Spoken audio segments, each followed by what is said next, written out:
The inmate we talked to who is being held at the Ottawa County Jail tonight is the real deal. He tells us at age 8, he was building computers. At 13, he was hacking into public websites and defacing them. By the time he turned 14, he says he hacked the White House, NASA, and Army intelligence. A year later, he was pulling in 10 grand a week selling people's personal information online. Eventually, he got caught. And after spending 7 years behind bars, he tells us he's ready to change his life around. He's already been recruited to train agents in a high-level government agency. And tonight, he's sharing his secrets with you.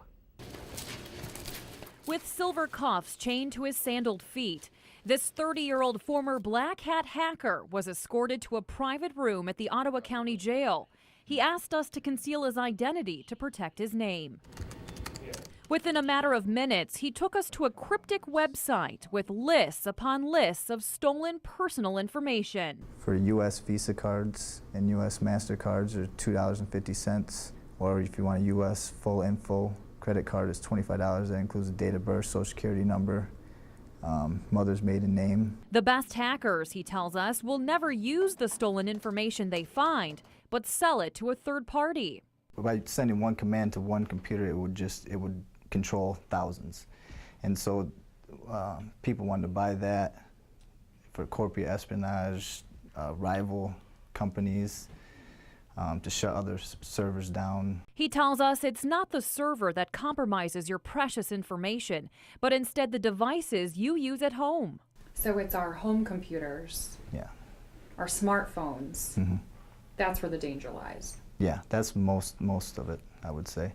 And smaller corporations that don't place emphasis on security. He tells us installing antivirus programs and personal firewalls can safeguard about 80% of the information you store. However, hackers also stalk social media accounts and then masquerade as a trustworthy entity in a phishing scam. Say if you just had a baby, somebody could take that information and then email you and use that personal information to get you to open their email, and then you get a virus or a Trojan that way. In the past 5 years, state police tell us identity fraud has become a major issue.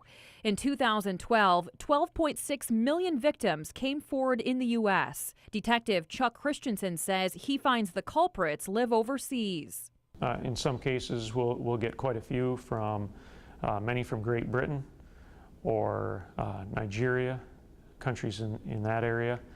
And when that happens, it's very difficult to do anything because obviously we don't have any jurisdiction.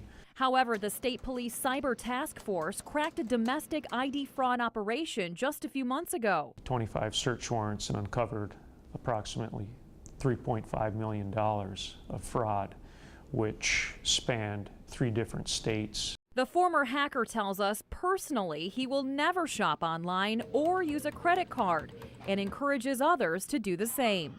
I would use prepaid credit cards. That would be my suggestion. Is it just a matter of time before every corporation is hacked? It is a matter of time, but it's who targets them. I mean, anything that's attached to the internet can be hacked. I mean, there's nothing that's 100% safe. What else he's learned is the consequences of his crimes, a past he refuses to be chained to. It wasn't just a game. It was actually people's lives that were being affected. I knew some people that had been affected by identity theft and who had lost a lot. And so it became more real than just a game. Michigan State Police also recommend that you sign up for a free credit history check through a consumer credit reporting agency in the U.S., such as Experian, TransUnion, or Equifax. You can also set up a fraud alert for your Social Security number through that agency as well. We'll have all the information posted under the link section of our website. That's WWMT.com. As for the former hacker, he'll be released from jail on Monday. He tells us he'll be looking for a job in information technology. Reporting from the studio, Jessica Harthorn, News Channel 3.